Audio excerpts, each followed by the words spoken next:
The Little Thief by John Cronshaw, a Dawn of Assassins prequel. The market square buzzed with movement and chatter as Fedor let out another yawn. He adjusted his weight on the bench, trying to get some life back into his numb buttocks. "Are you absolutely sure about this?" Melita nodded. He scanned the men and women browsing market stalls, his eyes landing on a shoeshine boy, bringing back memories of his old life with the priests, cleaning shoes for a pittance. "I just think..." "There." She cocked Fedor a smile and gestured to an adolescent girl weaving between the crowds. She wore her hair in a black braid, her dark eyes stark against pallid flesh. Her clothes seemed thin and worn, too thin for winter. "You sure?" "That's the one." She rose to her feet and signaled across the market to Lev waiting near the steps up to the arena. Fedor and Melita trailed the girl, keeping enough distance so she wouldn't notice them following. "It looks like she's going in for the cut," Melita said. Fedor closed in on the girl as she snatched a coin purse from a man's belt. Slipping behind her, he plucked the purse from her hand and dropped it into Lev's pocket as Melita seized the girl's wrist and marched her towards the tunnel leading to the docks. Following behind, Fedor glanced back to see Lev tapping the man's shoulder and handing him his purse back. Fedor grinned to himself. It wasn't every day Lev handed money back to a mark. But of course, this wasn't about finding a mark, this was about recruitment. Lev joined his side as Fedor strode along the docks, trailing 20 or so paces behind Melita. The girl matched Melita's pace without protest or fuss. "That went better than expected," Lev said. "Thought she'd scream or try to run or something." "You think Melita said something to her?" "You know how she is." They followed the tunnels down to the canal, catching up with Melita at the den's entrance. The girl stood next to her, not protesting, her arms folded, and looked up at Lev and Fedor. "This is Hanna," Melita said, opening the door. "Hanna, this is Lev and Fedor. They're with me." The girl nodded and followed Melita inside. Fedor made his way to the common room and joined the others. He squeezed on the sofa between Lev and Onwith. He inclined his head in greeting to Yorick, who stood leaning against the wall, watching. Melita offered Hanna a seat on a pine chair. "What you want from me?" Hanna asked, taking a seat, her voice small but defiant. Melita smiled at the girl. "We've been watching you for a while. You've been pickpocketing in the market for the past few weeks." "Can't prove nothing." "You have nothing to worry about." Yorick leaned forward and grinned. "We are all thieves here." "It's true." Onwith got up and ran a hand back through her hair. "We're a gang. Best gang in the city, that's for sure. I mean, I've not been in other gangs to know, but I'm pretty sure this one's the best. In fact, I know it's the best because I'm in it." Her grin dropped at Hannah's stony expression. "Don't need no gang." "Course you do. Things are better in a gang. If you work alone, no one looks out for you. We look out for each other and do jobs together, which means we make more because we work as a team. Make a lot more doing it like this than alone. I started off alone and it wasn't good, but it's good now. That's why we work together." Hanna shook her head. "I do all right." Lev laughed. "Trust me, you don't." He met her gaze. "We clocked you from a mile off. Your technique's as sloppy as a bad shit." "Do you run with anyone?" Melita asked. "Gunter." Yorick and Onwith exchanged a look, and Melita nodded. "We know of him," Fedor said. "You know it'll only be a matter of time before he gets you on the game." Hanna folded her arms. "He looks after me." Melita sniffed. "For now." She knelt on one knee in front of Hanna, her voice softening. "Listen, we look out for kids like you. We get them away from bad people like Gunter." "Gunter's all right." "He isn't." "You going to tell her what we're offering?" Lev asked. "I'm getting to that." Melita took in a breath. "We're looking for people like you to join us. We're always on the lookout for new members." "So?" Hanna shrugged. "We can train you. We can feed you, and you can stay here. We share whatever we make." Melita smiled. "And no one will make you do things you don't want to do." The tension evaporated from Hanna's shoulders as she studied each member of the gang in turn. "You'd do that? For me?" "Yes." "I don't get why you would."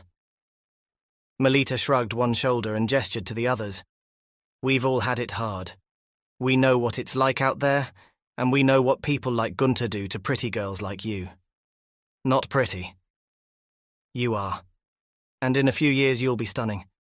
But we're not a charity. We'll give you a leg up so you can help yourself. You eat with us. You live with us. You work with us. You want me to live here? Melita nodded. Doesn't seem that great. Lev leaned forward. When you're getting good coin from jobs, you can get beds in the inns or boarding houses or whatever. Good to know this place is here, though, if things get tight. There's always a bed and a meal. Hanna wrung her wrists and she glanced back to the door. Gunter won't like it. We can talk to Gunter, Melita said. It is very good arrangement, Yorick said. I do my thing. I help with big jobs. I am never hungry. And Lev is not always a massive prick. Whatever, mate, you're just jealous. Hanna looked between them. You robbers or something? Fedor shook his head. Not robbers. We never rob. We run scams, prop bets, burglaries. What's a prop bet? We can teach you all that, Fedor said. What do you... Thunderous knocks echoed through the den. Melita got to her feet and frowned. Are we expecting anyone? Nope. Lev got up and went to the door. The common room dropped quiet as Fedor inclined his head, trying to make out the male voice. The voices approached and Hanna flinched at the sight of a bulky man with pale skin and white salt locks standing in the doorway. Gunter, this is everyone. Lev closed the common room door. Everyone, this is Gunter. There you are. Gunter's eyes fixed on Hanna. Come on. He jerked his head, gesturing behind him. Hanna remained silent, her back stiff, her jaw tight. Melita stepped forward and smiled. Gunter, I don't think we've had the pleasure. I know who you are. He eyed Melita with a leer. Hanna's with me. He looked over to the girl. And we're leaving. Yorick moved between Gunter and Hanna and turned to Hanna. Do you want to go back with Gunter? Hanna didn't answer. She is very afraid, Yorick said, shifting his attention to Gunter. But if she wants to go with you, she can go. He stepped aside, clearing a path. It is her choice. We will not stop her. Hanna didn't move. Come on, you little bitch. Yorick blocked his path as Gunter stepped into the common room. I've got shit to do. I don't have time for your crap. Melita shrugged. It looks like she's staying here. Gunter grinned. Is this how you want to play it? We just want what's best for the girl. Melita held out her hands.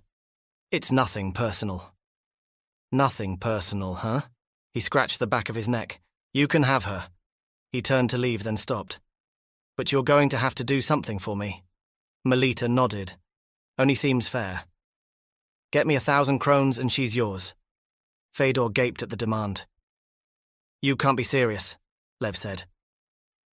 Melita gestured for him to stop and turned to Gunter. We don't have that kind of money. Then I suggest you find a way of getting it. You've got 3 days. I'm either getting my cash or I'm getting the girl. Melita licked her lips. 3 days. 3 days. Melita shook his hand.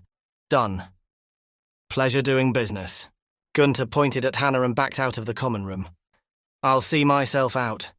When the door slammed shut behind him, Melita let out a sigh and smiled at Hanna. Would you like me to show you around?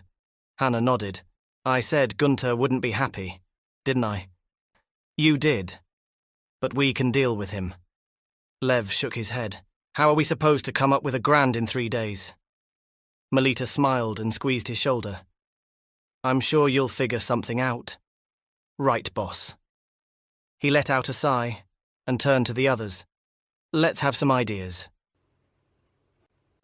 That night, Fedor, Lev, Onwith and Yorick moved into position around Nordturm's second biggest moneylender. Fedor knew that Nordturm Loans was an impenetrable fortress patrolled by guards and wyverns, but Quick Krones was quiet, in a back corner of the lower city's commercial district. Onwith gave the signal from her rooftop perch, above a Ples den, as Fedor and Yorick went around the back of the moneylenders. Fedor waited in position, his back flush against an alleyway wall. He slipped out when Yorick appeared and strode towards the target building. Yorick signalled that all windows were barred and gestured to the front door, thick and inlaid with wrought iron. Lev kept a lookout on the corner as Fedor stepped up to the front door. Glancing over his shoulder, he slipped a skeleton key into the lock and wriggled it inside, feeling the shape of the lock through his fingertips. He held his breath. The tumbler clunked and he pushed the door slowly open. Inside, Fedor's eyes adjusted to the darkness. The stench of something rotten caught his nose. A counter surrounded by a cage stretched across the tiled floor. He groped along the bars until he found the first lock. He slid the skeleton inside, opening it with a click. He stood in silence, listening. Footsteps moved inside. "You all right, mate?" Lev whispered. Fedor nodded and gestured to one of the newer-style locks. Lev went to work with a screwdriver and bobby pins, and after half a minute grunting and muttering to himself, the lock clicked and the cage rattled open. They pushed inside the cage and searched around the shelves and under the counter for the safe. "I thought you said they kept it behind here," Fedor said. "They did." He barged Fedor aside and patted the counter. They must have moved it. 33. Yorick's voice came hushed through the door. "Shit." Fedor slipped outside as Lev barreled behind him. "What's up?" Yorick gestured to a grey wyvern watching them from a rooftop. "We need to go." Fedor led the others back through the city, slowing down to a leisurely pace when he saw no signs of the wyvern. "I swear that wyvern's following us." "It is just wyvern," Yorick said. "All wyverns are same." "Yorick's right," Lev said. "You're just being paranoid, mate." Fedor glanced back over his shoulder. "I don't know." "What are we going to do about getting the money?" Onwith asked. Yorick shrugged. "We go another night. Make sure there is no wyvern before we do job." Fedor shook his head. "It's no good. They must take the money out at night." "Maybe there is basement," Yorick said. Lev sidled up to Fedor. "I don't think that's a good idea." Fedor shrugged. "You're right. It would look pretty dodgy if we went back scouting for a cellar." "I was thinking more about getting trapped if the watch arrives. Either way, we need to think of something else." "Melita should have told Gunter to piss right off," Lev said. "Who's he to go round selling people like that?" "If it keeps him off our backs, it'll be worth it," Fedor said. "Yeah, until he comes back wanting more." Lev let out a sigh. "People like that are parasites, mate. You give in to them once and they keep coming back to suck you dry." "What are you saying?" "I'm not saying anything, really. Just don't see why we're out risking our necks on a job for that arsehole." Moonlight shone through the sea gate as they marched along the docks. Ships bobbed on the water. Fedor considered the ships for a long moment, wondering what kinds of riches they contained. The merchant ships might hold money or valuable goods. "You coming?" Lev asked. "Yeah." Fedor yawned. "Let's get a good night's sleep and try something else tomorrow." Lev patted Fedor's back. "Good plan." Fedor leaned back on the sofa and placed his breakfast plate down on the table. "How are you getting on?" Hanna looked up from her bowl and shrugged. "All right. Melita's been showing me a few things." "What do you think?" "Seems all right. Wait until Yorick teaches you cards. That's when the real fun starts." The girl nodded and turned her attention back to her breakfast. "So, what's the plan?" Lev asked. "Not sure. I was thinking..." He looked up when someone knocked on the den's front door. "I'll get it." He made his way along the passage and through the vestibule to the door. He turned the lock and the door flung open. Gunter marched inside, grabbed Fedor around the throat, and shoved him against the wall. "You got my money?" Fedor clawed at Gunter's hand, trying to breathe. "I can't..." Gunter loosened his grip, dropping Fedor to the floor. Fedor rubbed his neck. "You said 3 days." "I did." He narrowed his eyes. "I just need to check you're working on getting it." "We are. We did a job last night, but it failed." Gunter sniffed. "Failure, eh?" He shook his head. "Hanna's joining a gang of losers." "You said 3 days." Melita appeared, wielding a crossbow. "Is there a problem?" Gunter inclined his head at the weapon. "You shouldn't aim things you're not willing to use. What makes you think I won't use it?" He rolled his eyes. "Women and weapons. We all know they don't have the guts to use them." She smiled and cocked the mechanism. "You really want to test that theory?" Gunter grinned and raised his hands. "I was on my way out anyway." He pointed a finger at Fedor and Melita. "You've got 2 days and don't think a knackered old crossbow's going to help you." The door closed, and Melita lowered her crossbow with a sigh. Prick. Fresh wind blew in from the east, bringing with it smells from the Brawn Sea, soaking upper Nordturm's buildings in a gauzy haze. The moon remained hidden behind clouds as Fedor became restless. Come on. Lev glared at him. This isn't an easy lock, mate. He stepped back and gestured to the barred door. You want to try? I still think we should go through the roof. Patience, my friend. The lock clicked, and Lev turned to Fedor with a smug grin. See? He pushed the door open and signalled the all clear. Fedor gave the nod to Yorick and Onwith as he stepped inside the jeweller's. The smell of wood polish filled the air. Gold and silver glinted from behind thick glass cabinets. Steel shutters protected what Fedor assumed would be the most valuable items. Look for cash. He checked each cabinet in turn, hoping one had been left unlocked. There's bound to be a lockbox or safe around. I'm looking, mate. Can't see shit in here. Fedor dragged a sheet from his saber-tash and held it up against a cabinet filled with rings. Will you work your magic? Lev blew out a sigh, hopped the counter, and swung his crowbar at the glass. Nothing. He tried again, this time thrusting it forward. He winced and shook his hand. Damn. Let me try. Fedor gestured for the crowbar. No, mate. That's reinforced. No way we're breaking through with this. He cracked his knuckles. What this needs is a little finesse. Fedor dropped the sheet to the floor and glanced over his shoulder. I don't know if we've got time for finesse. So much doubt, my friend. And I thought you were smart. Lev got to one knee and went to work on the cabinet's lock. He smiled, swung the glass door open and dropped the rings onto the sheet. What are you doing? Lev held the sheet up like a sack and raised an eyebrow. Ah, good thinking. Fedor scanned the cabinets and looked through the steel shutters, his eyes widening at the diamonds. Bloody hell, you could choke a dozen wyverns on some of these stones. 33, Yorick said, leaning inside. Not again. With a sigh, Lev bundled the sheet into a ball and handed it to Fedor. What am I supposed to do with this? Put it back in your pack and run. I had it folded nice. This will be like running with a bloody cannonball strapped to me. Did you not hear the 33, dickhead? He bolted to the door. Come on! Fedor groaned and followed him outside. He raced through the city streets and streaked past the patrolling watch, darting back into the lower city's tunnels, only slowing when they reached the docks. What was with the 33? Lev asked when the crew reunited. Yorick jerked a thumb behind him. Watch patrolling.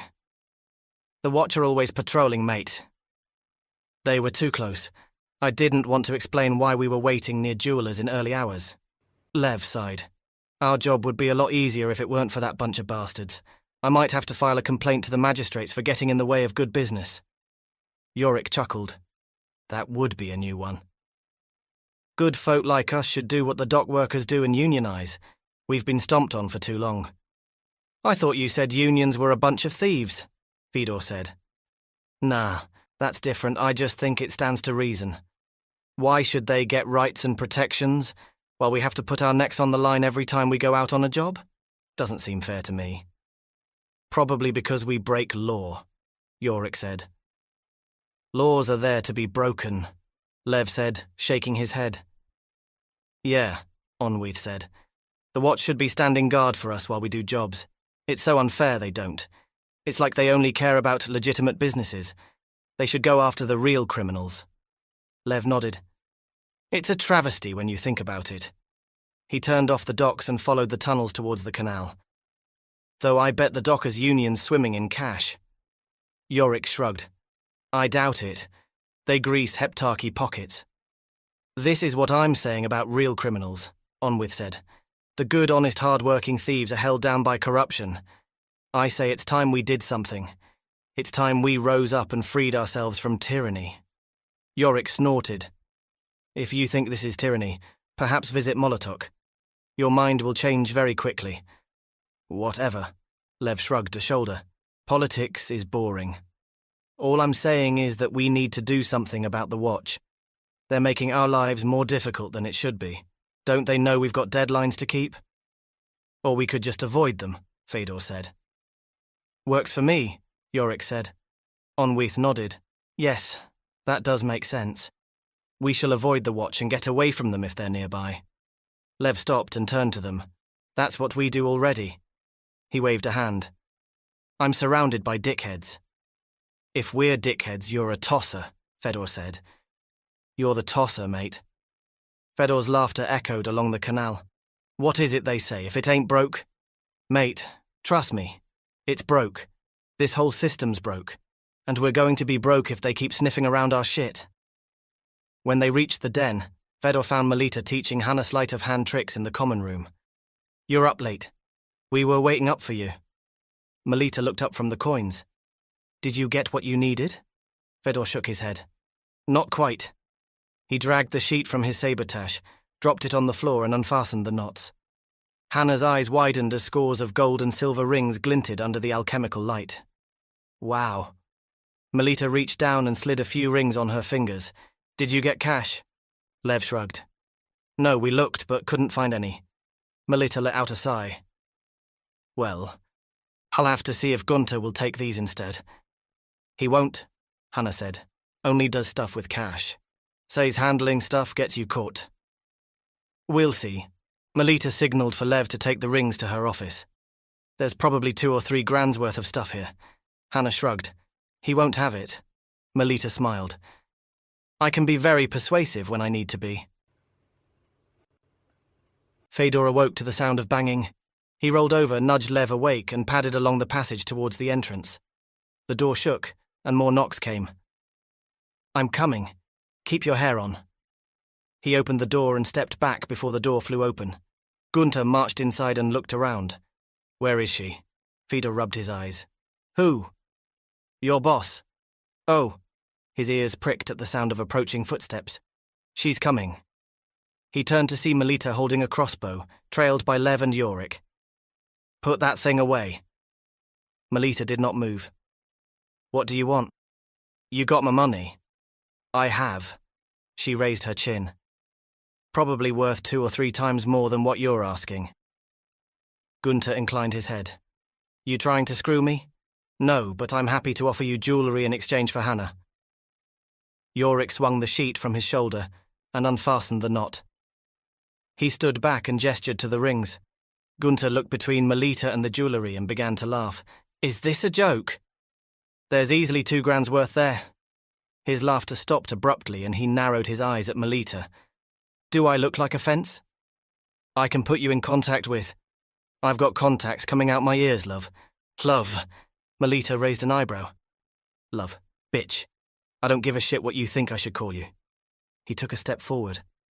I'm not here to play games with a bunch of petty thieves. I want my money. And you gave us 3 days. And I'm a man of my word. He sneered at the rings. Pull crap like this again, and I might start using your friends here as target practice. How's that sound? You will have the money as arranged. Now if you would kindly piss off. She gestured to the door and smiled. I've got a new recruit to train. Tomorrow. Gunter pointed at Melita as he backed towards the door. No more games. Fedor exhaled when Gunter slammed the door behind him and turned to Melita. You think you can sell these rings? She nodded. I can sell them, no problem. But getting a fence to hand over the cash in a day isn't how they usually work. You could negotiate. Oh? Ask for $1,000 if you can get the money today. More profit for them if they go for it. She pushed out her bottom lip. That might just work. She paused and rubbed her chin. Leave it with me. I'll see what I can do. Good idea, Lev said, but we should still get something planned for tonight, just in case. Fedor set his bowl aside, the taste of garlic and fire spice still fresh in his mouth. Yorick picked crab meat from his teeth, as Lev and Onwith played cards. We should make decision, Yorick said, leaning forward. We should vote. I think we should wait until Melita gets back, Fedor said. Yorick cocked an eyebrow. I fail to see why Melita is relevant. Because we'll know whether we need to raise the cash or not. We should act as if she hasn't. Yorick dug his forefinger behind his back teeth. If she has, we pay Gunter and all is good. If she has not, then we have good plan. Lev turned to them both. If the job's good, the job's good. Even if she gets cash, we should do it anyway. Not like we're rolling in it at the moment. Onwith slapped her cards down and jumped to her feet. I win. Settle down. Lev shook his head. What do you think? Onwith blinked at him. About what? She looked around. I wasn't listening. About doing a job. Yes, we must raise money to pay Gunter. A crease set between her brows. Though we should consider whether or not Melita has managed to get someone to buy the rings. That's what we're talking about. Lev sighed and rolled his eyes. I was saying we should do a job regardless. Regardless of what? Lev mumbled a curse under his breath and grabbed the cards to shuffle. Anyone else want to play? Onwith glared at him. What did I do? You just need to pay attention, mate. Keep up. She huffed and folded her arms. Well, excuse me for trying to focus on the game. She raised a finger. And don't think I don't notice when you try to cheat. If you wonder why my attention's on the cards, it's because you can't be trusted. That's enough. Melita glowered at them from the doorway. Fedor looked up at her. Any luck? Not yet. I've got a few more contacts I can try. Hanna followed her into the common room and sidled over to watch the game. Melita sat on the sofa next to Fedor. I don't know if we're going to pull this off. How's she getting on?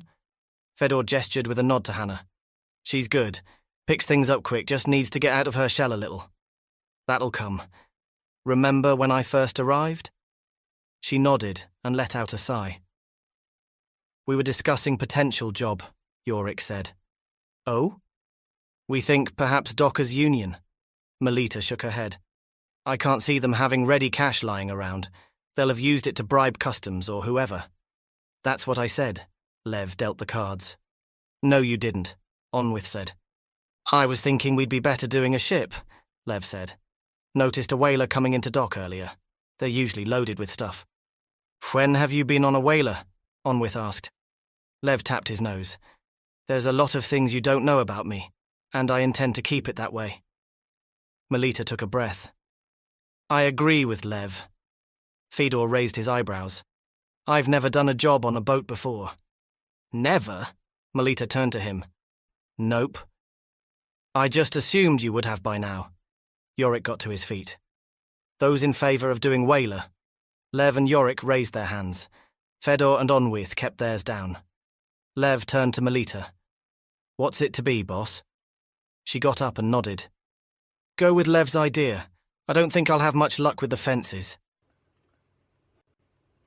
When the last rent boy slunk away from the docks, Fedor climbed onto the whaling ship's deck and looked around, taking in the masts and rigging, and hoped Lev's theory that its crew would be spread between the brothels, bars and boarding houses was correct.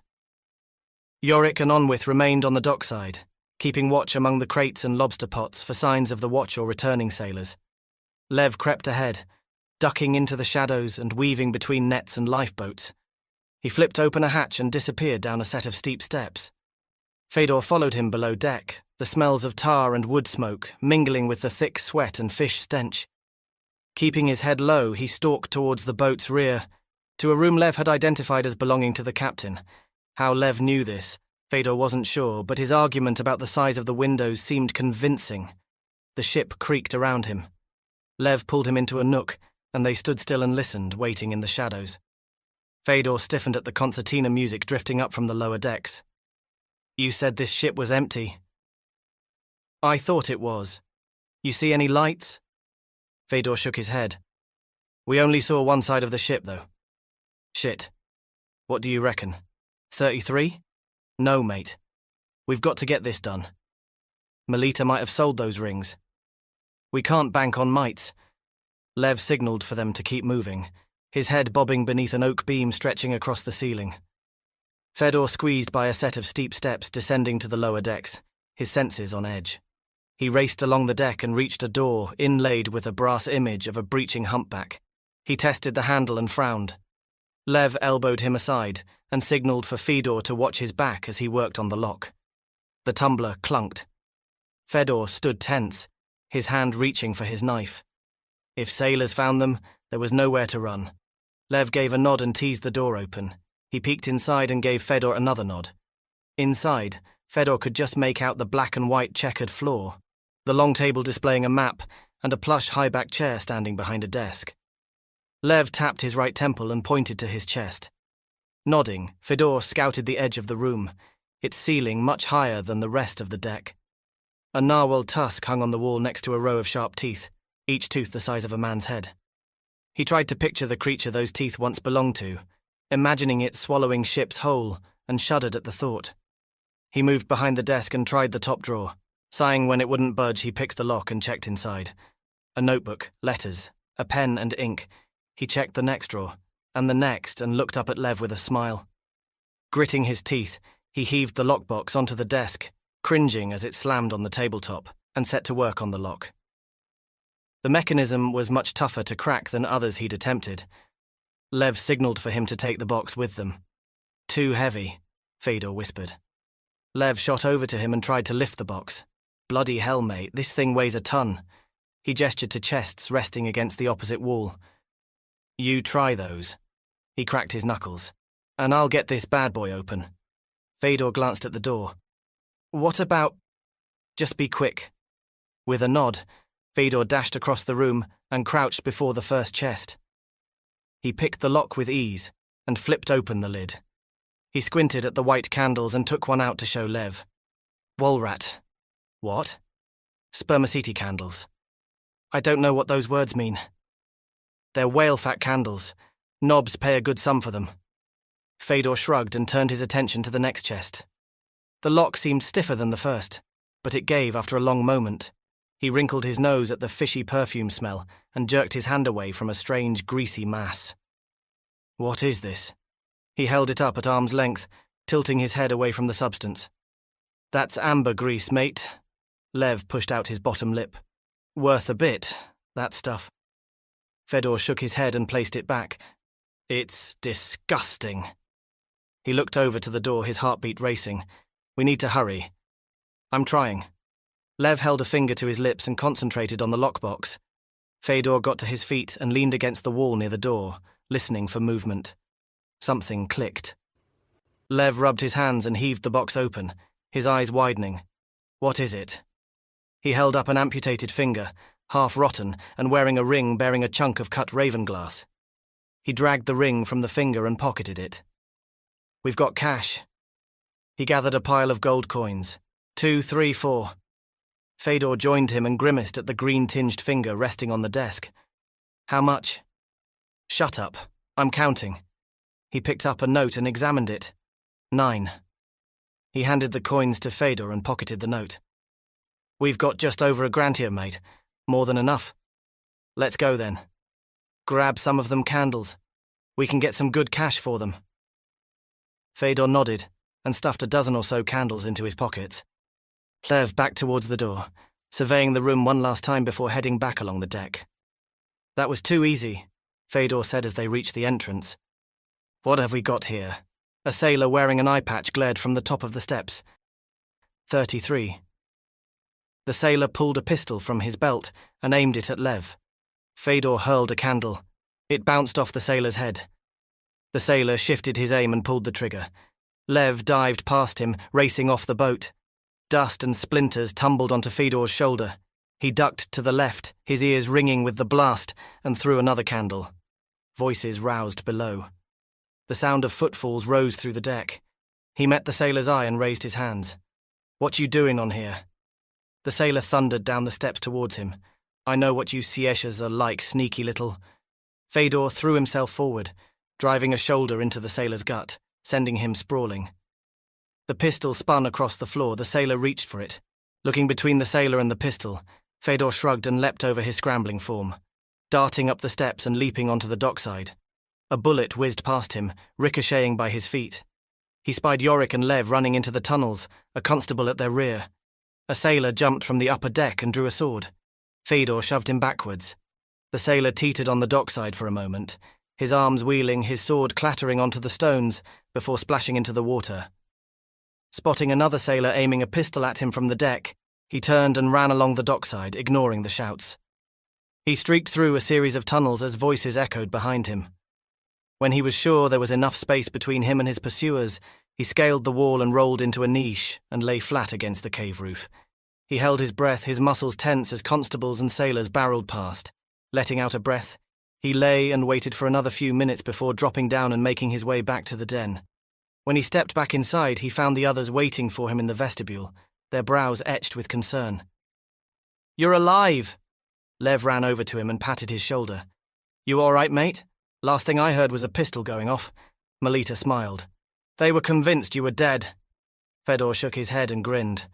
"You should give me more credit than that." "We must keep low profile," Yorick said. "At least until Whaling's ship leaves port." "Good thinking," Onwith said. "They had pistols and swords and they looked very angry. I've always said whalers were tough. Imagine having to wrestle an orca or a narwhal. Do you think they ever fight dolphins or manatees? I bet manatees would put up a good fight. Those things look crazy tough." "I don't think they wrestle whales," Yorick said. "More like point harpoon and shoot." "Oh." Onwith's shoulders sagged. "That sounds like cheating to me." Hanna appeared from behind Melita and looked up at Fedor. "You get the money?" "Yep." He reached into his pockets and handed the coins to Melita. "You have any luck with the rings?" "No." She folded her arms.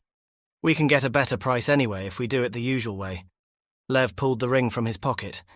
"I got these." Melita gaped at the Ravenglass. "Wow. Is that—" "Yeah." His features warped around the pure black jewel. "Looks pure too."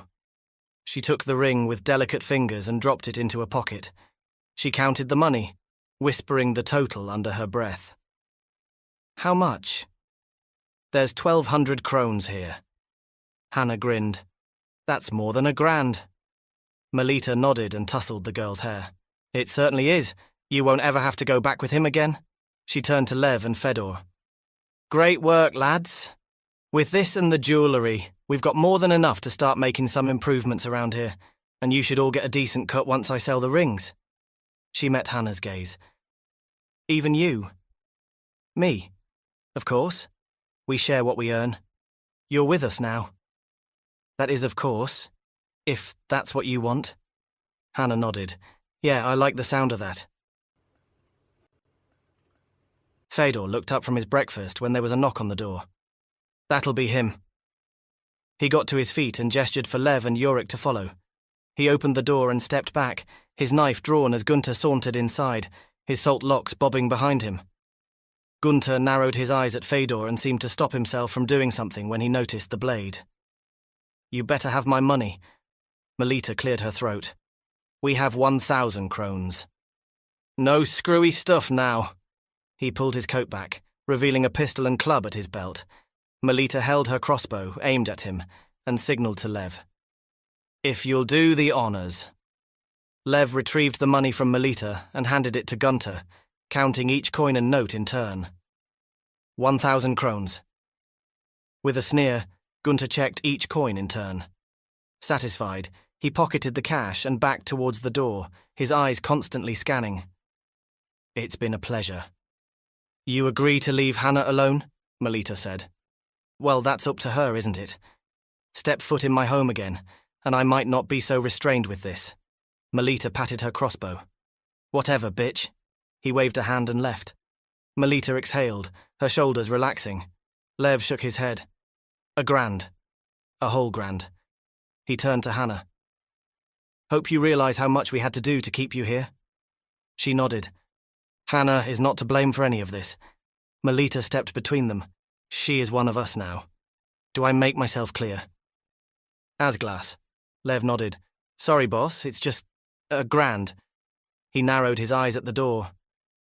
"I guess we'll just have to get it back." Raising her eyebrows, Melita smiled. "You want to rip off Gunter?" "I can show you where he lives," Hanna said. Lev grinned and rubbed his hands together. "Looks like we've got ourselves a job." Fedor brought his hood up and gazed up at the storehouse. Small windows dotted the walls below the roof. "How many doors?" Hanna shrugged. "There's the big one, and another one round the back." "We'll go look," Onwith said, tugging Yorick's arm. "What about guards?" Melita asked. "Gunter doesn't trust guards, it's just him now." Melita sniffed and folded her arms. "That's good." "This is going to be a piece of piss," Lev said. "No guards, simple in and out. Is he a light sleeper?" Hanna shrugged again. "He drinks rum and falls asleep most nights on the sofa." "Excellent." "Where does he keep valuable stuff?" Fedor asked. "He keeps cash in a box on his desk."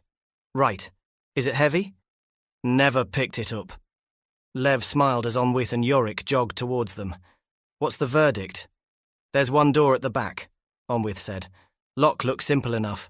Good. What do you reckon? 4-person job? Yorick nodded. 2 go in, 2 to watch. Very simple. Best make it a 5. Melita narrowed her eyes at the building. No one calls me bitch and gets away with it. That night, Fedor returned to the storehouse with the others while Hanna slept at the den. He ducked into the wind as the others fanned out, taking their places around the building. Lev and Melita crept around the back as Onwith and Yorick kept watch. When he heard the lock click, Fedor made his way to the door to join them. He stepped inside and frowned at the smell of damp and dust. Where did Hanna say the room was? To the left somewhere. As Fedor's eyes adjusted, he could make out the expansive, empty space. You sure? She said this was his place, Melita said. Looks like he's cleared out. Lev sniffed. Yeah, $1,000 would help with that. Either of you got a light? Melita reached into her pocket and shook an alchemical orb until it glowed white. She gripped the chain and held it up at arm's length, averting her gaze from the brightness. Fedor frowned. This isn't the right place. She said it was here. Well, it's not. Lev let out a long sigh. He's done a runner with the cash. It's over. Fedor crouched to one knee and clawed at the dust. This place has been empty for ages. She's got the wrong place. But she seemed so sure, Melita said. It's not the right place. Fedor brushed the dust from his hands. Let's go. Maybe she made a mistake. Lev snorted. Or maybe she's full of shit. I'm calling her 33. Deflated, Fedor traipsed back through the lower city, taking a convoluted route back to avoid passing the docks. When they reached the den, Fedor stopped and gestured to the open door. Melita turned to the others and glared. Who left this open? No one. You locked it, remember. Lev barged inside and Fedor followed. Papers and clothing lay strewn across the vestibule floor. Where's Hanna? Melita spun and raced to their shared room. We've been ransacked, Lev muttered, holding up a torn courier disguise. Bunch of thieving bastards. Fedor's jaw tightened. Gunter did this. We don't know that for sure, mate. Hanna's gone, Melita said, the colour draining from her cheeks. And he's taken the jewels and crossbow. You've still got the Ravenglass ring, haven't you? She shook her head. Damn it. Fedor's nostrils flared. All right, Lev said. It's definitely Gunter. Must have had the same idea as us. We need to find Hanna. Melita marched to the exit. Whoa, whoa, whoa! Lev spun as she passed. Where you going? I'm going to find Hanna. Just give us a second. We're coming with you. Fedor joined Melita, and they headed out onto the canal side. Hanna. Where do you reckon she is? Fedor asked. Melita shrugged. I don't know. Fedor pivoted at the sound of footsteps behind him. Yorick. We check down here, Yorick said. You 3 check upper city. Good idea, Melita said. Follow me. Fedor emerged outside as the first rays of sunlight pricked the horizon to the east. Melita tapped a constable's shoulder. Have you seen a girl? I see a lot of things. You'll have to be more specific. Black hair, pale skin, dark eyes, this tall. The constable shook his head. Sorry, not seen a girl. She might be with a man, she added. White salt locks, stocky. Sounds like Gunter to me. Yes, Gunter. Have you seen him? The constable shrugged. Not for a while. Why? Melita jogged on without answering, as Lev dropped down to the beach, combing the sand. He caught up to them by the time they crossed the Kuston Road. Ask him, Fedor said, gesturing to a beggar. Melita ran over. Do you know Gunter? The man looked up at her and blinked, his eyes rimmed with purple. Maybe I do. Maybe I don't. Well, do you? He rubbed a thumb and forefinger together. What's it worth to you? It's worth me not stomping on your balls. The man pulled his knees up to his chin. I seen him head into the airships. Was he with anyone? Melita reached down and grabbed his collar. No. Damn it. She released her grip. I mean, yes. He rubbed his beard. He was with that girl he runs with. They was in a hurry. Thanks. Fedor gave the man a nod and raced towards the hot air balloons bulging in the distance. A guard blocked their way when they reached the ticket booth. You're late. Next balloon's... I don't care about that, Fedor said. Did a bloke with white salt locks come through with a girl? Yes, he's a... Fedor vaulted the barrier and raced towards the airships. He started at the sound of billowing flames. A whistle blew. Wyverns flapped their wings, their calls shrill. Melita and Lev staggered to a halt as the balloon left the ground. Wyverns took the tension of towing ropes as they rose into the air. Fedor pointed to the passenger cabin. There. Gunter and Hanna waved at them, their wide grins turning to laughter. Melita gaped at the balloon. He's got her. Lev shook his head. No, mate, they got us. Fedor frowned as realization dawned. She conned us? Melita glared at the balloon. The little thief. Yep. Lev gestured to the fading balloon. Now, that's how you run a good con. The end. Thanks for listening. The Little Thief is a prequel to Dawn of Assassins by John Cronshaw, available now. This work is copyright 2021 by John Cronshaw. All rights